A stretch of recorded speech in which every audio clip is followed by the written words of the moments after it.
Okay, so we just landed here. We're about 2.2 miles north of the river. We saw some tracks, some fresh tracks that crossed the river here not too long ago.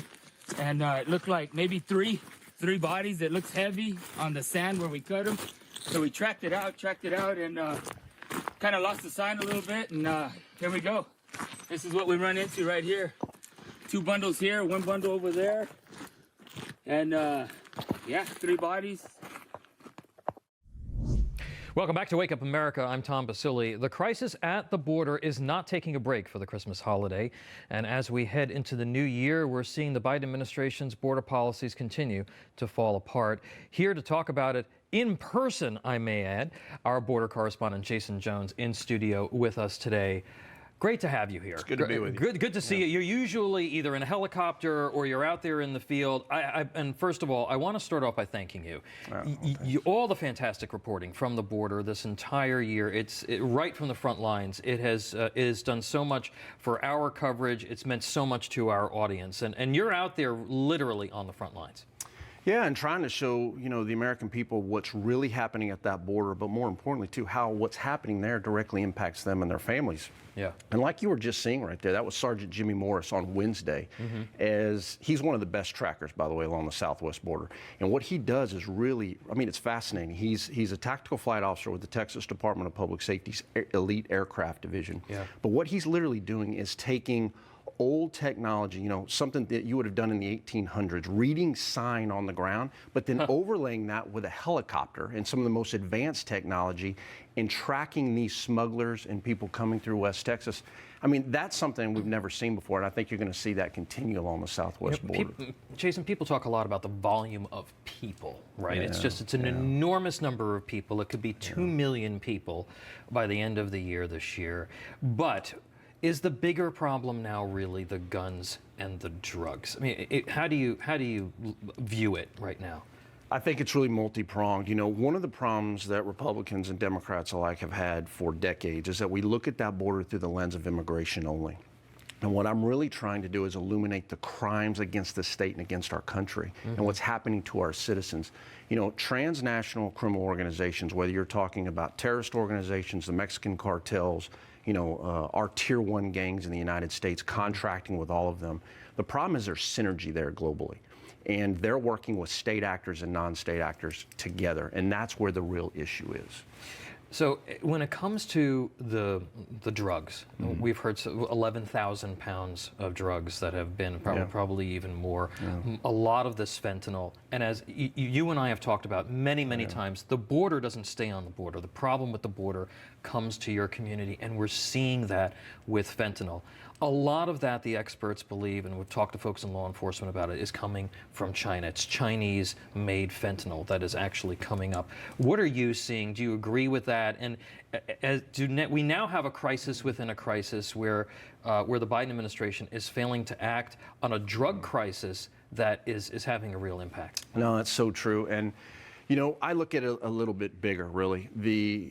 What China's role in this is the chemical precursors, but the cartels, the Mexican cartels, specifically Cartel Jalisco, New Generation, and Sinaloa, are the core problem because they're already transitioning, working with India, getting in chemical precursors like 4-NPP and 4-ANPP. So they're already diversifying. The problem is what the cartels bring to this is not only do they produce the drugs, right, but then they have the Halcon network, the alien smuggling organizations, and all of that contracting with U.S.-based gangs to get it into our country. And one of the things that we do well in the U.S. government is we attack the symptom and not the problem. Right. And so what I'm trying to do now is by illuminating this, going down there, showing the folks what's really happening, you can't say it's not occurring anymore. Let's talk about some of the fresh pictures that you've brought to us, and talk to us about what we're watching and what's going on here. Those are more bundles. Those are about 50 pounds a piece. And what happens usually in the Alpine, Texas area and West Texas area is La Linea Cartel is who's bringing this drugs in. And you're seeing some of the smugglers that they've apprehended out there. Yeah. And coming out of an area known as San Antonio del Bravo.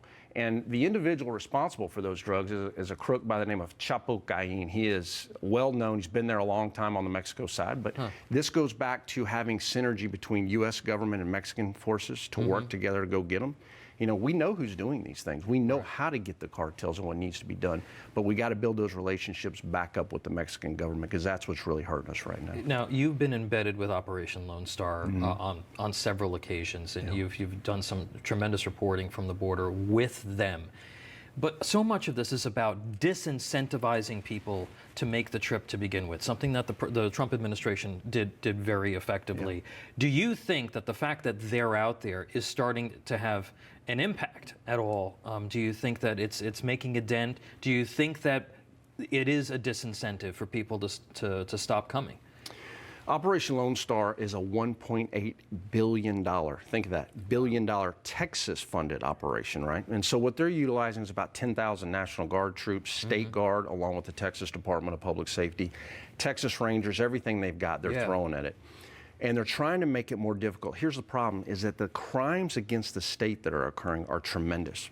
You're talking about over 1,000 pursuits since March. Think of that. Wow. I mean, think of that. Over 80,000 referrals that they've made. I mean, they're seeing numbers like we've never seen before. You got to remember, fiscal year 21, CBP apprehended 1.7 million people at our southwest border. So what you're talking about with, trying to change perception, that is the key. Yeah. And that's what Texas is trying to do, to say, you can go to New Mexico, Arizona, and California, but don't come to Texas, because if you do, you're going to be apprehended if you're going to commit crimes in that state. Those other states need to be doing the same thing, because clearly Washington isn't doing it. Now, real quick, I've only got about 30 seconds. What should we expect going into 2022, in your view? It doesn't look good. I'm a big data guy, and so CBP data for apprehensions for October and November, we're already at 338,000 apprehensions in 2 months. So data matters, and it tells us what's coming. That, along with 2,100 pounds of fentanyl seized and 58,000 pounds of methamphetamine. Wow. It tells us what the cartels have done and what we're going to expect this year. This is what's killing people in communities all across America. This is not just about migrants. This is about drugs. It's about guns. It's about deaths in communities all across America. And Jason, absolutely fixable, by the way. Yeah. We just, we've got to change what we're doing. We've got to start going after these cartels and designate them as terrorist organizations. Jason Jones, thank you. Thank you for everything you're doing.